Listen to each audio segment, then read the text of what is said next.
जल्द से जल्द इस जगह को खाली कीजिए। यहाँ पर धारा 144 लगी हुई है, अन्यथा आपके खिलाफ कानूनी कार्रवाई भी की जा सकती है। धन्यवाद।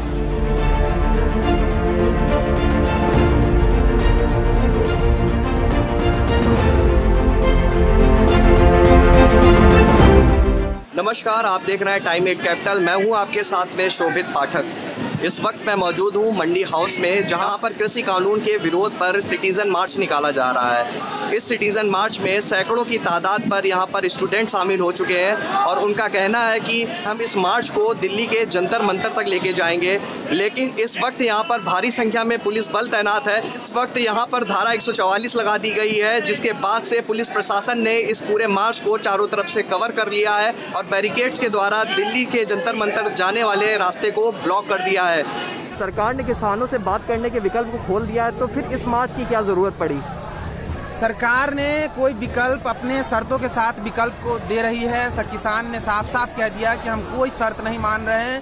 हमारा जो सिंपल डिमांड है, तीनों कृषि कानून वापस लीजिए, एमएसपी को इंश्योर करिए। और हम इस मार्च के माध्यम से छात्र युवा के जरिए हम ये कहना चाह रहे हैं, किसान आंदोलन को दमन करने के लिए जो भी फार्मरों पे अटैक हो रहा है, कि एफआईआर हो रहा है, गिरफ्तारियां हो रही है, इन सब को रोकना पड़ेगा। और मोदी सरकार जिस तरह से किसानों के खिलाफ एक जंग छेड़ रखी है, उसको वापस लेना पड़ेगा और सरकार को सुनना पड़ेगा। इसी मांग के साथ हम लोग आज यहाँ आए हैं। रास्ते को पूरी तरीके से बैरिकेड कर दिया गया है। यहाँ पर देख सकते हैं कि महिला ISF जवान जो है वो यहाँ पर तैनात है। पूरी तरीके से है मोर्चा संभाल लिया गया है। साथ में दिल्ली पुलिस की महिला कांस्टेबल तैनात है, पूरा कि इस मार्च को किसी भी तरीके से आगे ना बढ़ने दिया जाए।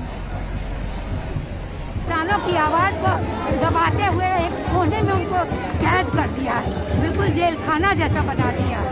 और वो इतने लंबे समय से 2 महीने से ऊपर से खुले आकाश के नीचे आंदोलन कर रहे हैं, लेकिन उनकी आवाज़ को कैसे आई और उनको देशद्रोही, जो किसान सबसे बड़ा देशभक्त रहा है, उसको आज एक सरकार जो है वो देशद्रोही कर रही है। हम उसके समर्थन में यहाँ आए हैं। ये सरकार फाशिस्ट सरकार है, तानाशाह सरकार है और उसके खिलाफ ज़्यादा से ज़्यादा लोग आवाज़ बुलंद करें। पुलिस आपसे कह रही है, आप लोगों से अनुरोध कर रही है कि वापस चले जाइए, इस सड़क पर जो है आगे जाने की इजाज़त नहीं है। तो सरकार इस देश के समाजवादी मॉडल को तोड़ करके पूंजीवादी मॉडल में बदलना चाह रही है। निजी लोगों के हाथों में खेल रही है सरकार, और हम करीब 130 करोड़ भारतीय इसको नहीं सह सकेंगे। चुनिंदा लोगों के हाथों में सरकार खेले। बजट जो है वो देश के लोगों के लिए बनाया जाता है, तो अपने दोस्तों के लिए नहीं बनाया जाता है। कानून भी इस देश में बड़ी संख्या में जो इस देश के किसान हैं उनके हित के लिए बनाया जाता है। लेकिन सरकार अपने मित्रों को, अपने खास मित्रों को, अडानी और अंबानी को खुश करने के लिए कानून बना रही है।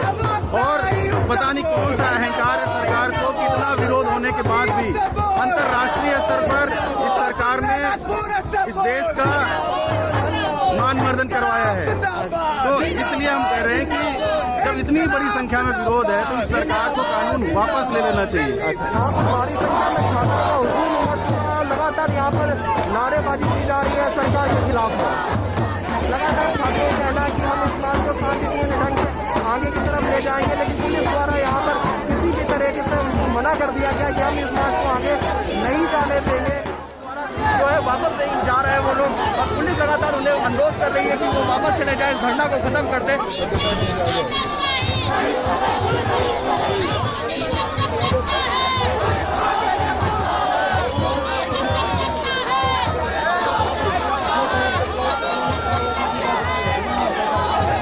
हम लोगों का जो है बहुत ही शांतिपूर्वक मार्च यहाँ से रहेगा, मंडी हाउस से लेकर जंतर मंतर तक का। लेकिन प्रशासन यहाँ पर किसके इशारे पे काम कर रहे हैं? खादी को बचाने के लिए खाकी को आगे कर दिया गया है, और यहाँ पर अब वह सेक्शन 144 का बहाना करके, कोविड का बहाना करके इस शांतिपूर्वक मार्च को रोककर और यहाँ पर किसी ना किसी प्रकार का जो है अनहोनी ना हो जाए।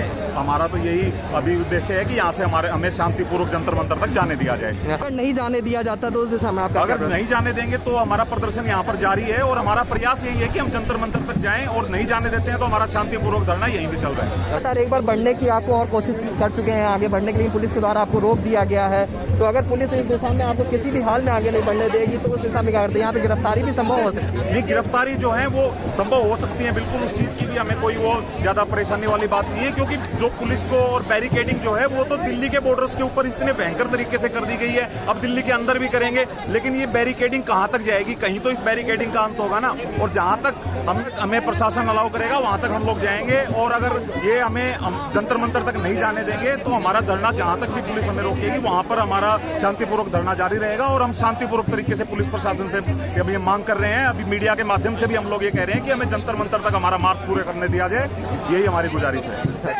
तो यहाँ पर आपका जो यह विरोध है ये बजट के लिए या सरकार कृषि कानून के विरोध है? सरकार की नीतियों के खिलाफ विरोध है, इस कृषि कानून वापस लेने के लिए विरोध है, और जिस नीयत के तहत कृषि कानून बनाया गया है उसी नीयत के तहत ये बजट भी बनाए हैं, और बजट भी निजीकरण को बढ़ावा दे रहा है, और यहाँ पर निजीकरण के खिलाफ भी लड़ाई चल रही है। किसान आंदोलन भी निजीकरण के खिलाफ है, किसानों के साथ छलावा हो रहा है और उसके खिलाफ।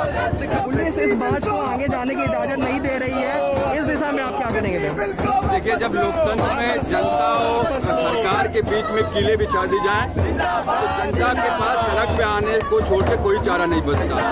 तो एक सजग नागरिक होने के नाते हमारा दायित्व था कि हम इन कानून का विरोध करें सड़क पे, और जो इस बजट के माध्यम से सरकार ने अपना एक रवैया स्पष्ट किया है कि वो देश में सब कुछ प्राइवेटाइज करना जा रही है, वो इस हद तक प्राइवेटाइज करना चाहती है कि अब सरकार किसानों की जमीन भी उन उद्योगपतियों को देने की कोशिश कर रही है। लोकतंत्र में होते हुए हमारी ये अहम जिम्मेदारी है कि हम इन बातों को जितनी मुखरता से हो सके विरोध कर पाए करें, वही हक अदा करने हम यहाँ इकट्ठा हुए हैं। जाना चाहते थे जंतर मंतर पे, तो पुलिस ने बीच में बैरिकेडिंग कर दी, नहीं जाने दे रहे हैं, धमकी दे रहे हैं। पूरा जो है धारा 144 और धारा 144 तब नहीं लगती जब उनको चुनाव प्रचार करना होता है, तब नहीं लगती जब वो दंगे करवाते हैं देश में।